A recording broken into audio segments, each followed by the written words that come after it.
Good evening, everyone. I'm Alisa Solomon, and it's truly an honor for me to be moderating among actors whose production of Fiddler I admire so much, and of course, legendary is a great word for Sheldon.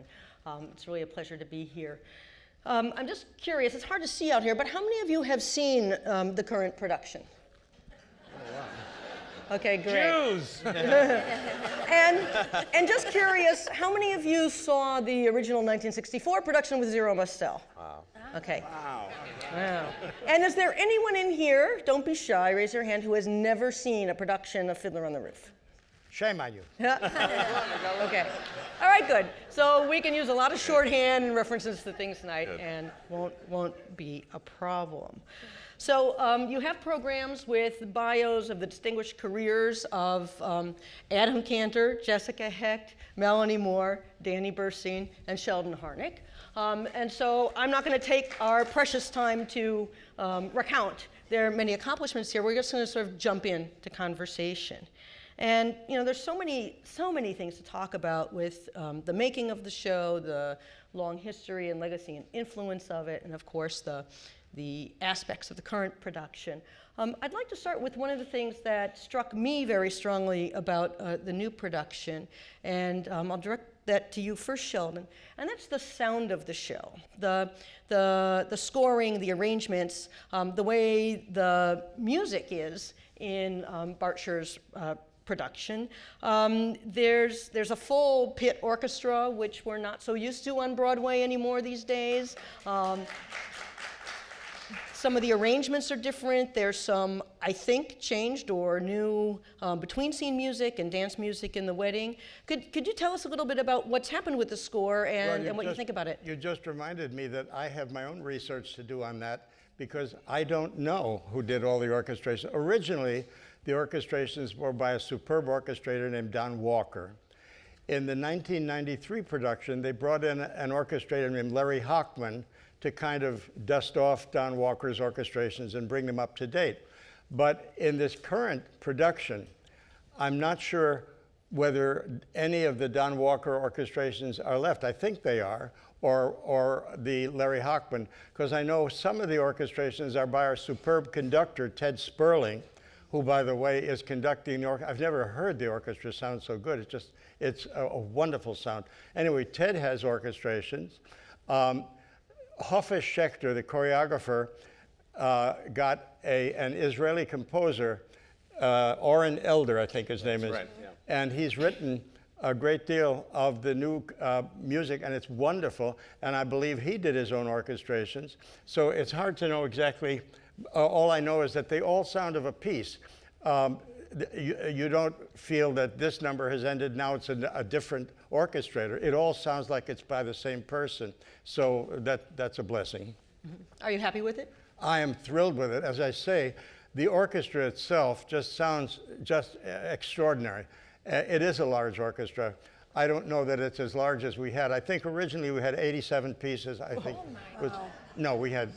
But I think we did have about 28 or 30. Okay. And now we have what? We have 24 or 22? 24. It's rare that a Broadway show right now has that full complement.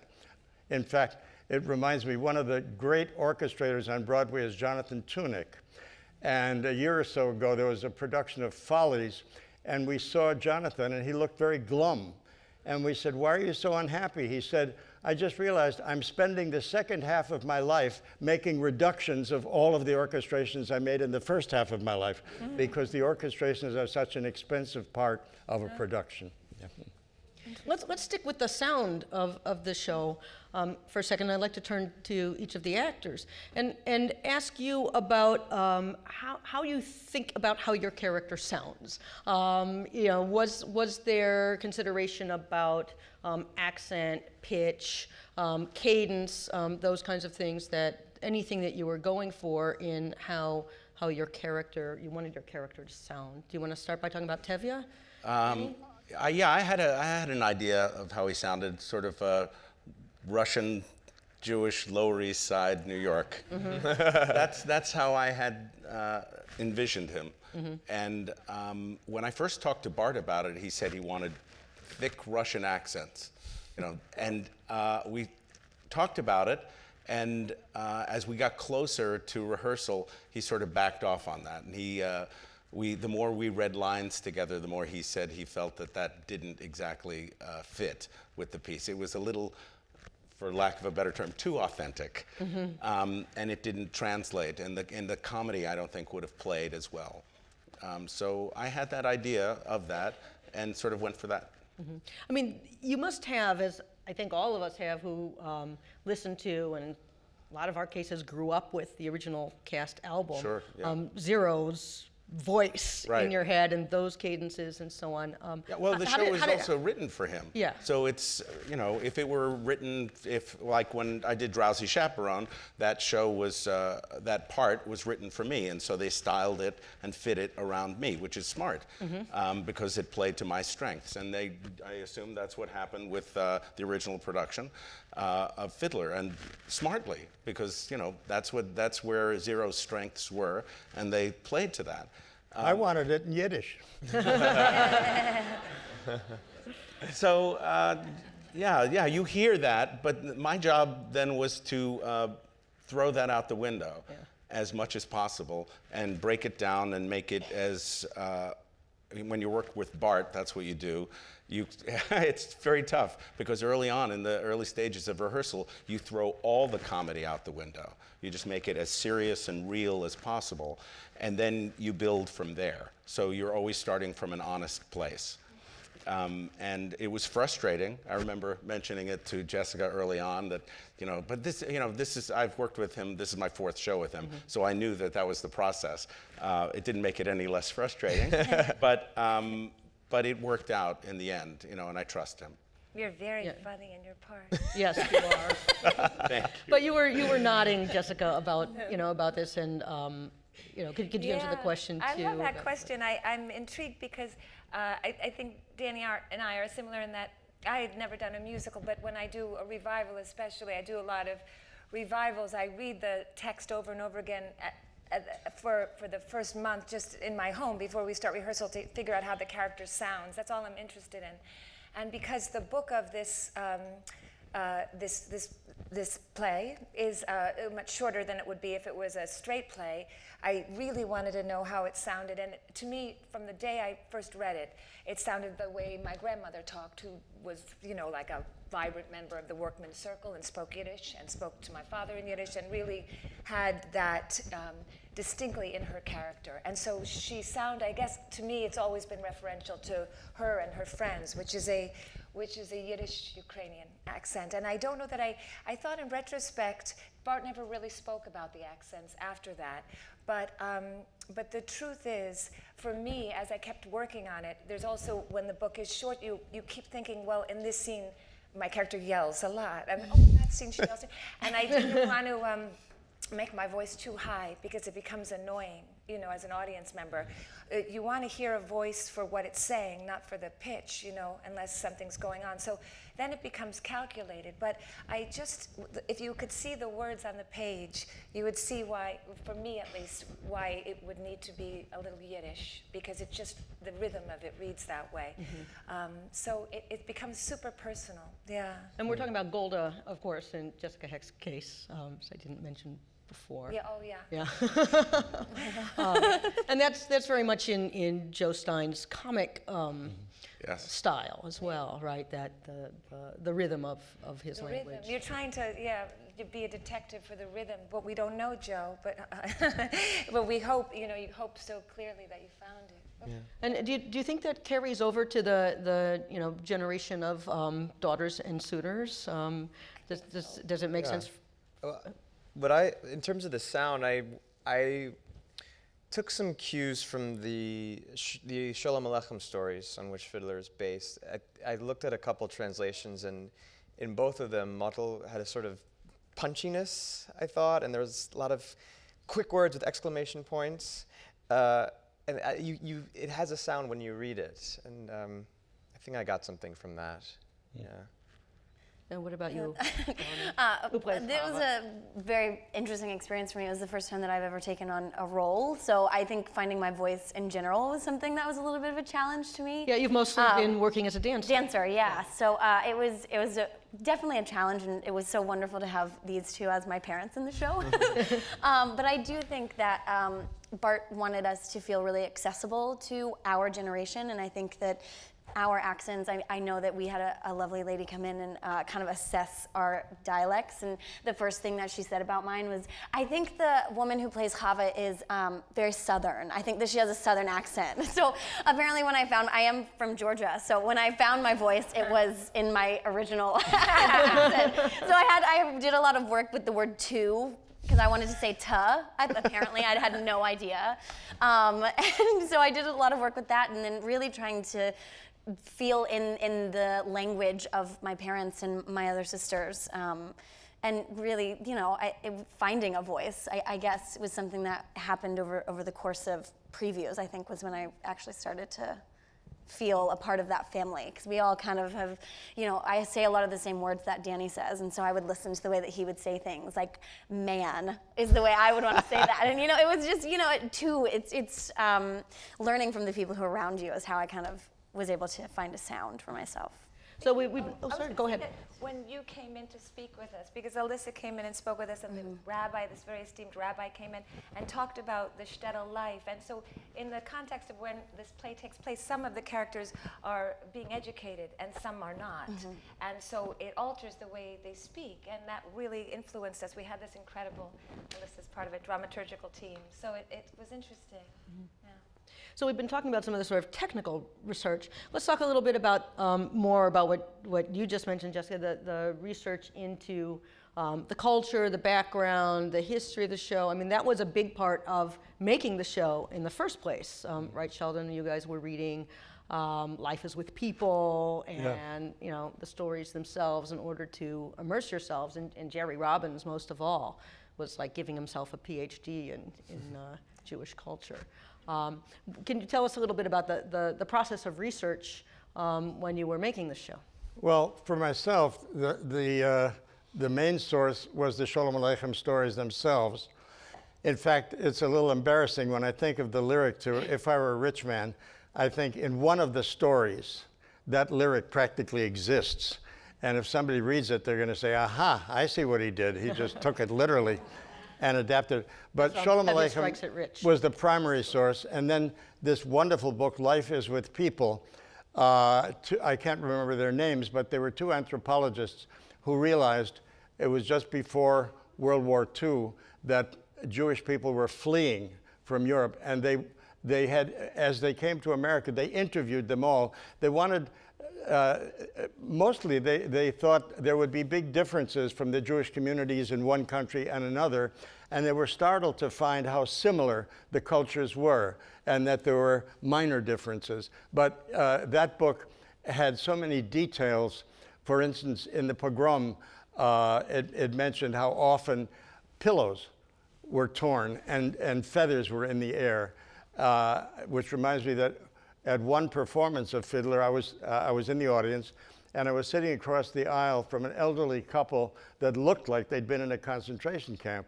And when it came to the pogrom, and they tore the pillow, I thought these people were going to choke to death. They just looked at the stage and began to gasp. And I thought, oh my God, they're reliving an experience. So that I read in the Bible, I read up to our period. That can't be true. But I used the Bible, especially for Miracle of Miracles, but that's a story I'll tell a little later. But those were the main sources, the Sholem Aleichem and the Life is with People, and a couple of other books that I had about Judaism and about Jewish history. What about the cast? Did you have to do that kind of research, or I did. What did you do? I don't know that I had to, but for me as an actor, I love to do all that stuff, and then I love to throw it away. Yeah. But I do. I read everything that I can get my hands on. I read your book, which was wonderful, which is a great book. Yeah. Oh my God, it's fantastic. And Life is with People, of course, which was invaluable. Yeah. And Jerry Robbins' assistant, wrote a book that I'm blanking on the name of it, but about the making of the original production of Fiddler, which was excellent. That may have been the title. It's Richard. Making a musical, exactly. Yeah. It's Richard. It'll come to me. I know. Altman. Yeah. Exactly right. Richard Altman. And and I went and I watched. I got permission from the Robbins estate to watch the 1977 revival with Zero. Wow. He didn't. While he was alive, he didn't let people watch it because he was unhappy with it. But I got permission from the executor and went to see it and was fascinated to see what the original production looked like, the original staging. And I did the show when I was a kid as well, when I was 21, that your brother directed, Jay Harnick. Jay, yeah. And that was one of my first experiences with the show. And I remember that I did it. Theodore Bickel played Tevye, and it was wonderful, to watch him every night do that show. And I actually got the greatest piece of advice from your brother ever, than any director who's ever directed me ever. I was playing Mendel, the rabbi's son, and I think I was just playing it for laughs, and it was a musical comedy, and he grabbed me at one point and he said, "Danny, dare to be disliked." But it was a revelation for me, because it meant that, oh, right, serve the piece, tell the story in an honest way. And that set me up for the rest of my life. And it was still to this day the greatest piece. And now I know everybody dislikes you. Well, this was fun. Thanks. So, Adam, as part of your research, you went to Eastern Europe over the summer. Yeah, I went with this group called Yiddishkeit. Yeah. And can you give us one or two examples of what you found in your travels that you've brought directly into the building of your characterization of Model? Yeah, it's a good question.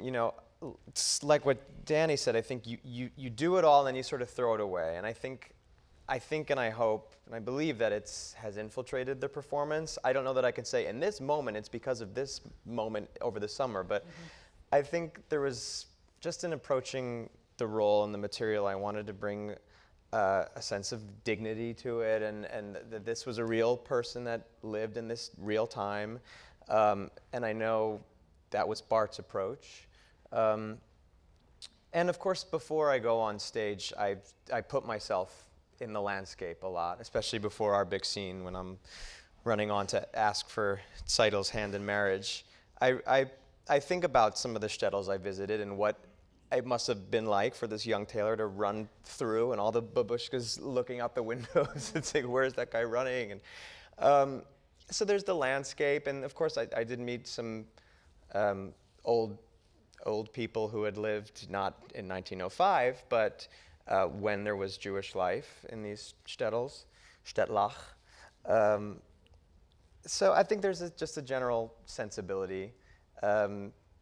And a lot of the research I did actually I got from your book. When I was cast in Shirley around my birthday in end of May, and 2 people separately gave me your book as a birthday gift. And in your book, you talk about some of the research that Jerome Robbins did, like Life is with People, and there's a great photo book I have in my dressing room called A Vanished World. So yeah, I think it all becomes part of it. It provides fuel for the fire, inspiration, and if there's doing 8 shows a week for hopefully a long time, sometimes you need a little inspiration. So I go back to my photos and the photos of ancient synagogues, and I think another thing I got from it all was I grew to believe that Model was probably a very pious person and had a deep reverence for faith and for his religion and for God, and that only further prods at his inner turmoil of what's going on. And I think he's dealing with a lot internally about wanting to break tradition, but also wanting to hold on to the ideals that have been passed through generations. Yeah. So, thinking about turmoil, there's a lot in Fiddler on the Roof, especially for Tevye in the second act. It's just one heartbreak after another, and maybe we could talk a little bit about, first of all, Danny, how you get through that emotionally. How do you pace yourself for, saying goodbye to Huddle, rejecting Chava, all of that. And then we can maybe talk a little specifically, bring Melanie into the conversation about the confrontation in the woods. I get through it because I have great scene partners. That's the truth. They're great, great actors that I work opposite, and they give so much, and so I can truly immerse myself in the situation. It's terribly sad, and the emotion sometimes you feel like, okay, I don't feel anything, I'm really trying, and you think about things, and other times the emotion surprises you, and it just is overwhelming, so much so that I almost can't stop crying. The first time I played the Huddle scene when we rehearsed it in the rehearsal hall on 42nd Street. I had a mini breakdown. I really did. My daughter was leaving. I have 2 sons, and I completely can, relate to that feeling. And I just couldn't stop crying afterwards. And it is a very emotional piece. But the way I get through it is looking into Jessica's eyes. And she is such a brilliant, brilliant actress, and she's such a great partner on stage, a great colleague, and she's with you every single second. I just have to look into her face, and I know exactly what the story is about. That's very sweet. It's a funny thing, this play, usually you're very concerned about the audience when you're acting in some uber way, you're performing, but it's very odd with our cast. I'm much more concerned that you're performing for your scene partner, because the story is so profound that it reduces you to a very simple state of being, that you know that the truth will be exposed if you are there for them. And that's actually quite rare. Even in great plays, you're always aware that the audience is you're telling it to them. But this is very different. It's very unique. Yeah. And what about for Chava? I mean, it really is. I sit in the pit every day and listen to Jessica tell him that I have left. And every day it makes me so emotional. I mean, really, when Danny says she's just the most brilliant, she really is. And then I have to go face him and he's already crying. And that is I have to remember, to put myself in the space that I can't be crying when I come in to ask him to talk to him. Which some days is a little difficult. It's quite cathartic for me. I lost my dad at a really young age, so it's really nice to be able to especially in that very ending scene when I get to say goodbye to Danny. Some days I just cannot hold it together, but getting to talk to him and say goodbye to him and getting to hug Jessica, it's if I ever needed therapy in my life, that was it's therapy every single night. Really, it's been so healing for me to go through the show every night. And really, I mean, he is so right when he says it really is the other people that are in the scene that get you through it, and it's wonderful. It's so wrenching when you pull that curtain. My association with it's like hanging the sheet over the mirror for Shiva. It's that's it, Yeah. That's it. That's it. It's heartbreaking. So let's talk about a scene that's not quite so heartbreaking. Let's talk about Do You Love Me? And Sheldon, I know it was an emotional song for you to write. Can you tell us a little bit about that? No, it was. I found out later that how emotional it was for me, but to write it was not an emotional experience. During rehearsal, when I heard our Golde, Maria Kornilova, when Tevye would say, "Do you love me?" and say, "Do I what?" It was just very funny. And I thought maybe that could be the first line of a song. So when we got to Detroit on our pre-Broadway tour, I went for long walks wondering what would she say next. And it was very hard to write. It wasn't emotional. It was just thinking accurately, what would this woman say? And if I had 4 lines at the end of a day, I was very happy. It took me a week to write the entire lyric, and it didn't look like a lyric. It looked like a dialogue scene. I gave it to Jerry Bach saying, here it is. I know it doesn't look like a lyric. If you can't set it, if you have to change it, I'll adjust the lyric. But he set the lyric exactly as I gave it to him. And we gave it to Zero and Maria Kornilova, and they put it in, and the song worked, which is always a big relief. But what was a surprise to me was that about the third performance, I went to see it, and I was watching it, and suddenly I began to sob. And I thought, why am I crying? So I left the theater so I wouldn't disturb the audience.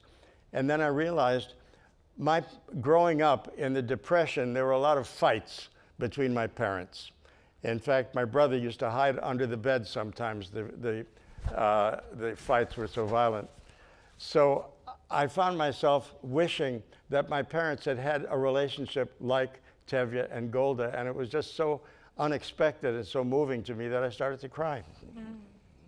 So what about the relationship between Tevye and Golde? I mean, one of the things I really appreciate about your performance, Jessica, is it's not, the caricature of the shrewish, nagging, I mean, that's just nowhere near this Golde, which is great. And there's a kind of discovery, like, when I watch you do the number, I feel like there's a kind of discovery, like you're actually wondering, it's a real question. Yeah. And it's very beautiful to see it sort of dawn on you.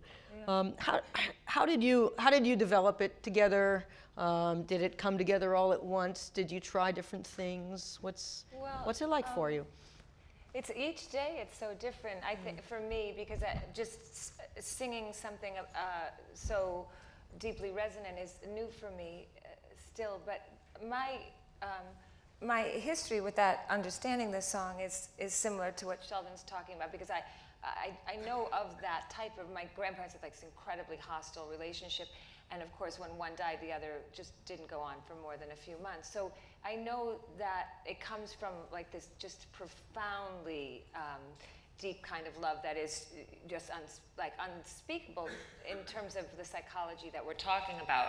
But I do find that each night it becomes, Sheldon's lyrics become easier to like sort of play one by one. The steps of it is very complex, and I think Danny can speak to this much better than I can, but you can reveal a song and everybody is pleased, but then once you really get into the realm of dissecting it and figuring out how to make it like a very intimate scene, it's really fascinating. And I think that's like sort of where I'm starting at now, but I mean, not that it's so fascinating, but to me it is. Well, you say something profound. The only thing I was going to add to that was what you already said at the very end, that the more and more we play it, the more it becomes a scene. Yeah. And it's almost as if the music is almost just cradling us along the way, but it feels like dialogue, and that's the brilliant thing about that lyric. And at the end of it, and the surprising thing, I had that same kind of feeling that people would come up to us and say, they burst out crying, at the end of "Do You Love Me?" or as soon as the music started, just the idea of posing the question. And I don't think of it as an emotional number. I think of it as I have to get this answer from her. I need to know this. After 25 years, I'm your husband. I should be, you should be able to tell me this, at this point in our relationship. And then that's where my mindset is. And then I, walk off stage and get ready for the next scene.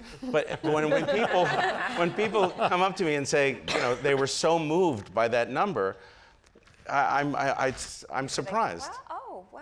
I am surprised, not because I don't understand it, but because that's the furthest thing from my mind when I'm playing it, being emotional with it, or the audience's reaction at that moment. But we do hear the audience's reaction a lot. Oh God, we hear a lot of sobbing near the end of the show. Yeah. Oh my goodness. Yeah, a lot of nose blowing, and sometimes people, really, when I say "God be with you" at the end, it's very, I get emotional right now. It's very emotional. Did that surprise you? You hear people gasp. Yeah, they're that, oh God, this is one last bit of hope for Chava. you know? It's a beautiful thing, you know, for their relationship. You know, thank God, you know, we were thrown a crumb. Well, you probably heard me sobbing, and I was like in row P, so. By the way, I like our ending better than, I discovered late in life that Sholem Aleichem had written an additional story about Chava that wasn't part of Tevye's daughters. And our ending, which I love, has him with a change of heart saying, God be with you, and it's very moving. Yeah. But in the additional story that he wrote, Chava comes back when they're about to be expelled.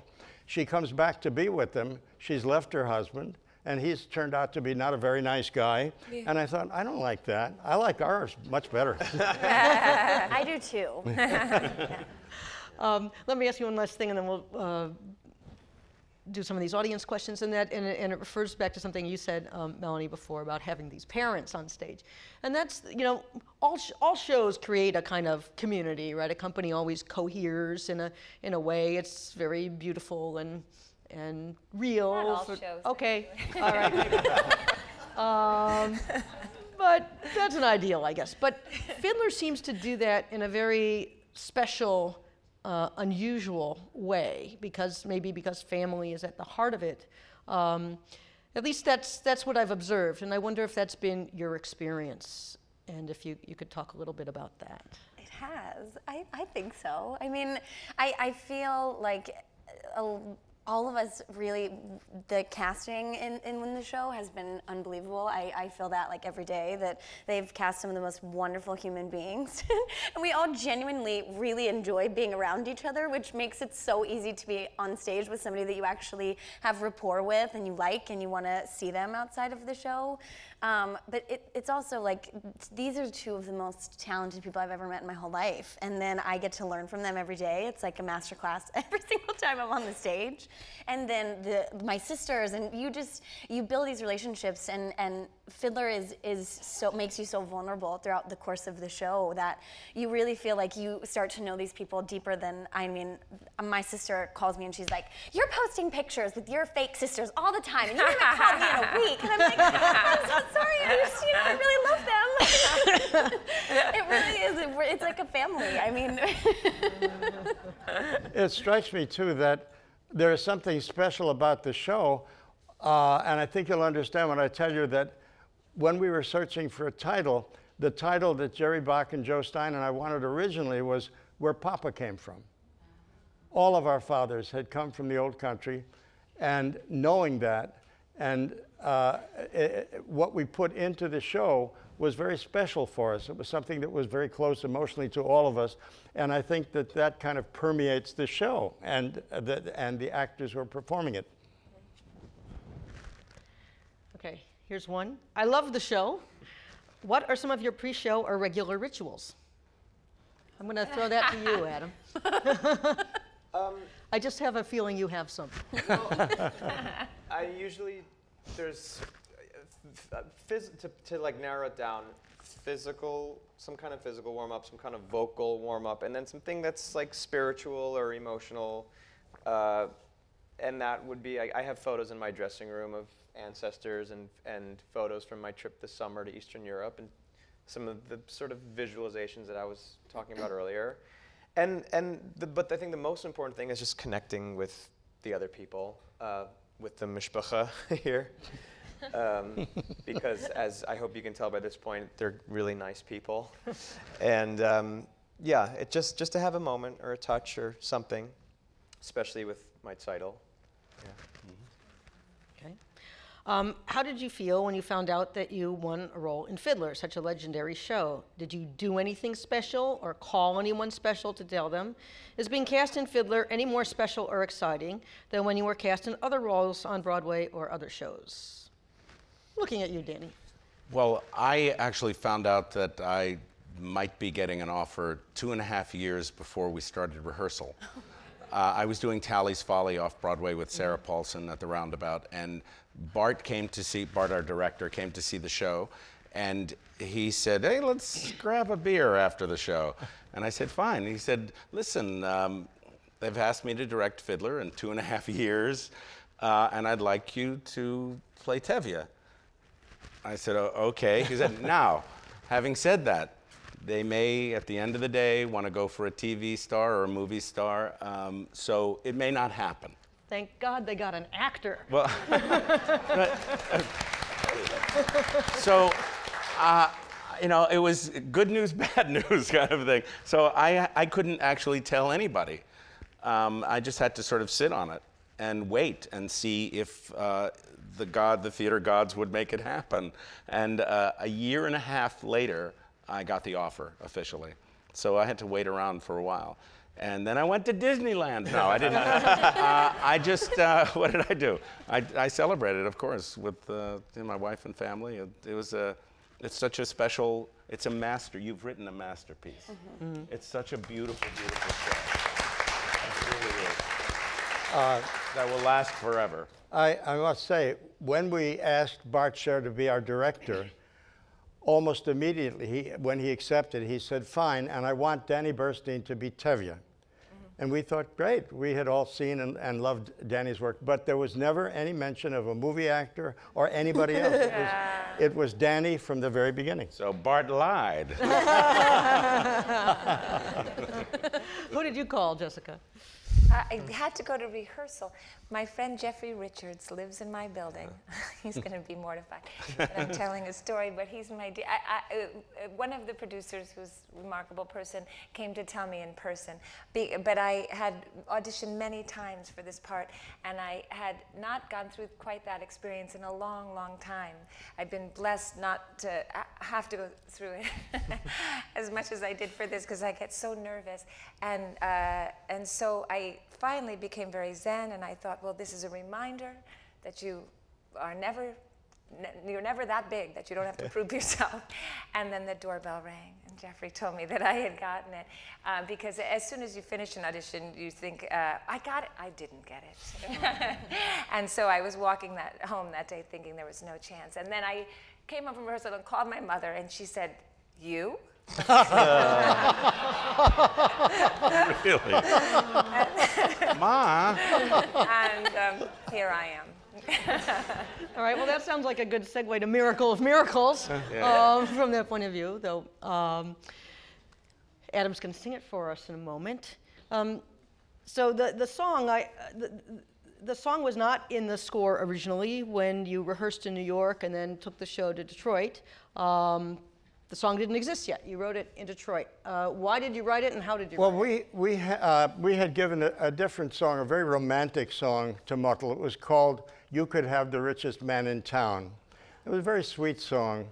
The ending of it, where he's singing, because the butcher that she was supposed to marry would have been the richest man in town. I think the last lyric was, you could have the richest man in town, but instead you chose me. Mm-hmm. And how much richer could one man be? It's a lovely song. But when we were in Detroit, after one of the matinee performances, Jerome Robbins came to Jerry Bach and me, and he said, as lovely as that song is, I think what we want to see there is Motel's joy. So I'd like an up-tempo number. So I thought, okay, we've got to write a new number. I looked at the script to see what the cue going into the new song would be, and Motel's line is, it was a miracle. And I thought, oh, maybe this song should be about miracles, but I need biblical research. So I went back to my hotel room hoping and praying that there would be a Gideon Bible there. And my prayer was answered. Inside one of the drawers in my room, there was a Mormon missionary and a Bible. And so I wrote the lyric rather quickly. I did my research and I found the miracles. I made the lyric. I gave it to Jerry Bach. He wrote the music very quickly. Actually, it was a longer song. We thought a longer song was necessary. But when we played it for Jerome Robbins, he listened to it, and immediately, that laser eye of his, he said, take the middle part out. It's unnecessary. So it's just two choruses. And from the first time that Austin Pendleton did it, we knew that the song worked. And and the way he does it is especially good. Indeed it is. And now, accompanied by Benjamin Arahola, we're going to hear it. Well, I've always done this song with a scene partner until last week. I did it at a JCC benefit with my dear friend Judy Krupp, and I didn't have a scene partner, and I felt so out of whack. So I feel like I need a scene partner. So does anyone want to be my scene partner over here? Or if not, Mel? I'm taking volunteers. Mel's This is gonna your be so chance. You gotta go. No? Okay, Mel, okay. come up here. Is this going to be Gosh, fun? this is so exciting. Chava's going to play I'm gonna exciting. new husband today. Wow. Okay. It was a miracle. It was a miracle. Wonder of wonders, miracle of miracles. God took a Daniel once again, stood by his side, and miracle of miracles, walked him through the lion's den. Wonder of wonders, miracle of miracles. I was afraid that God would frown, but like he did so long ago in Jericho, God just made a wall fall down. When Moses softened Pharaoh's heart, that was a miracle. When God made the waters of the Red Sea part, that was a miracle too. But of all God's miracles, large and small, the most miraculous one of all is that out of a worthless lump of clay, God has made a man today. Wonder of wonders, miracle of miracles. God took a tailor by the hand, turned him around, and miracle of miracles led him to the promised land. When David slew Goliath, yes, that was a miracle. When God gave us manna in the wilderness, that was a miracle too. But of all God's miracles, large and small, the most miraculous one of all is the one I thought could never be. God has given you to me.